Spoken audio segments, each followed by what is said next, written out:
Well, thank you so much for inviting me to speak today. I appreciate the opportunity to address you all and for Unite Women for bringing us together. I'm a community organizer and I work with several partners to bring awareness in Utah County and in the state in general surrounding violence against women. We are working to break the silence and end the shame for survivors. I hope to see many of you in June for our Take Back the Night March and rally down in Provo. We're always struggling against rape culture, and as a result, the Equal Rights Amendment has always been close to my thoughts. Alice Paul was strapped to a bed. Her jaw was pried open, a tube shoved down her throat, and she was force-fed against her will. But she endured in the name of suffrage. She wasn't the first woman whose body, choices, and circumstances were violated by forces beyond her control, and she certainly wasn't the last. We have a long line of foremothers, sisters in solidarity, who have worked and died for us. But we're told that we do not need the ERA. We are already equal, but it's a different sort of equal. And we've heard this before. Our black brothers and sisters could tell us that separate but equal has never been equal.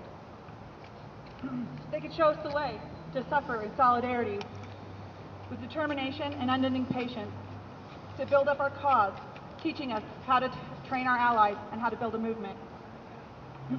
The ERA was born out of the civil rights era, and that hope sustains the women and men fighting for it in the face of increasing division and slander. But the ERA is not a distant fight. It was not fought in some other time in some other place. Our foremothers were right here in Utah as well. Did you know that Utah was the first state to elect a female senator? Martha Hughes Cannon, who dialogued and worked with Susan B. Anthony, was our first elected senator to the United States House, and she came from Utah. And these early pioneer women were some of the first feminists of the West. Wyoming only beat us by a few days in having the first woman elected to state representation. And there were other ERA fighters here. If you look at the Utah Peace Activist Archives housed online and at the Utah Valley University Library, you'll find women and men who have worked for decades for change. You can read about Dr. Reba Keel. She was an ERA activist in Utah County. She was one of the organizers of International Women's Year in 1977, just before the ERA hit the ballot. She first saw hands-on how sisters were turned against each other over the ERA because certain houses of power were afraid. She received death threats, rocks through her windows, and she finally left Orem for Salt Lake City after someone took shots at her home. But we don't need the ERA.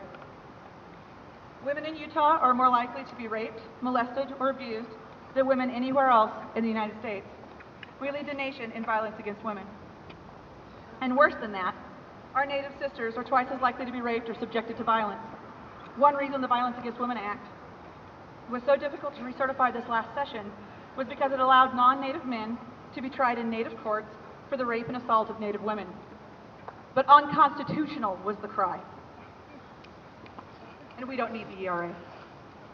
Our Native brothers and sisters could tell us what equal looks like if you're shut away in an internment camp called a reservation, couldn't they?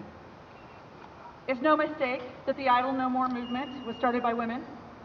Women traditionally have been the gatekeepers of community, the cleaning houses of our cultures, and the foundation of our families.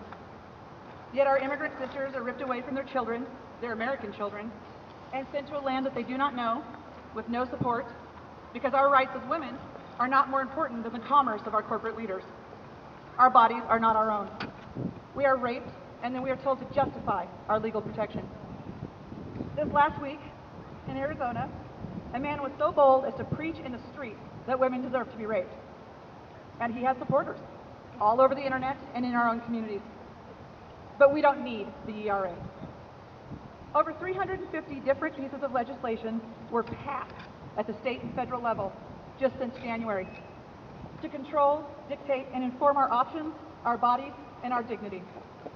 But still they say we don't need the ERA. But I'm here to say that we do need the ERA. We need an amendment to our Constitution which says that women are sovereigns over themselves. We are intelligent, moral, complete human beings who do not need the care and guidance of men. We are not subhuman. We do not lack some mental faculty which would enable us to make informed choices about our lives.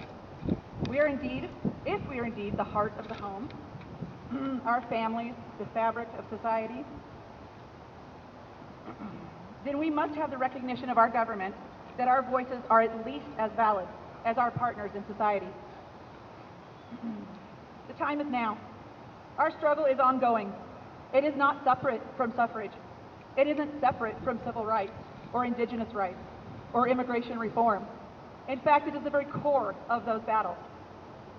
We are sisters together across categories. Ethnicity, class, religion, it doesn't matter. We are sisters first. Our time has come. ERA's time has come. We raise the world. We are strong, we can endure, and we will succeed. We are only 3 states away from the ERA becoming ratified. Just 3 states. Utah is one of those possible houses. We could bring the ERA home. We are stronger today than we have ever been. We are lifted up by those foremothers. They are waiting on us, their children, to carry their work forward. We reach out to one another online, in coffee shops, and at rallies like this. We are building a community, a network, which can bring our voices to the houses of power, and we can work in solidarity. We're always told what natural nurturers we are. Well, isn't it time that we nurture each other? Isn't it time that we knit our communities together? What mother here doesn't have her heart break to hear of a sister being taken away from her babies? What sister here doesn't know the touch of violence in our communities? What sister here hasn't cried over the seeming hopelessness of our struggle? But I learned something just this week from Dr. Vincent Harding, who is a contemporary of the Reverend Dr. Martin Luther King Jr. He told me that we do not have the luxury of hopelessness, not in the face of our foremothers, not knowing what they have done for us. And we don't have a hopeless struggle, just a terribly difficult one. We can do this. We can do it for each other. We can do it for our children so that their struggle isn't as much. There is nothing that the powerful have that we cannot challenge. Even Gail Radzika and the Eagle Forum cannot stand against us if we stand together. Don't leave here today without connecting with one of these communities. Please join the Utah ERA online. Add your voice to the choir. Be heard. Rise up. Reach out. Bring the ERA home. Thank you.